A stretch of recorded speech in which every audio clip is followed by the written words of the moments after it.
السلام عليكم ورحمة الله وبركاته. من أسهل الطرق لتربية الأبناء: أولا، الأب الذي يغلق التلفاز عندما يسمع الآذان ويذهب للصلاة سيجعل أولاده يحافظون على صلاة مثل أبيهم.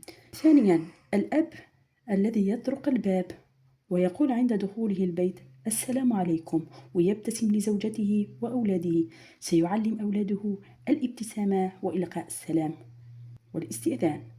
ثالثا، الأب الذي يحترم أباه وأمه ويقبل يديهما سيقبل يديك أيضا أولادك في يوم ما ويطيعونك. رابعا، الأب الذي يساعد زوجته في أعمال المنزل سيتعلم منه أولاده التعاون ومساعدة الآخرين. خامسا، الأم المحجبة والمحافظة على الصلاة وقراءة القرآن الكريم في البيت ستجعل البنت محجبة محافظة على الصلاة وقراءة القرآن الكريم.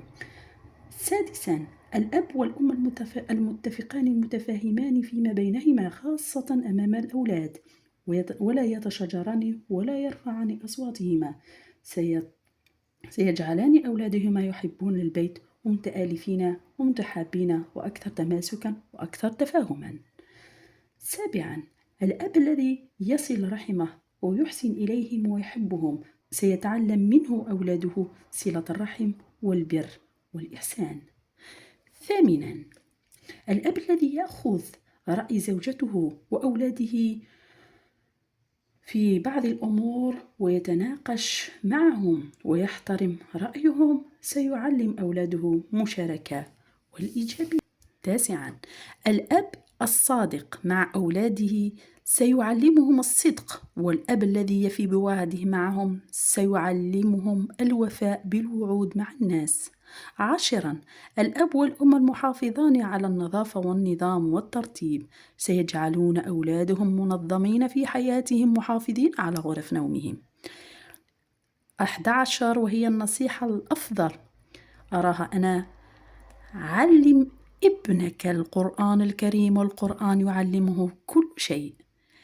الذي يلزم القرآن يتهذب شاء أم أبى ويجد نفسه في درب من الخير لا يدري كيف وصل إليه.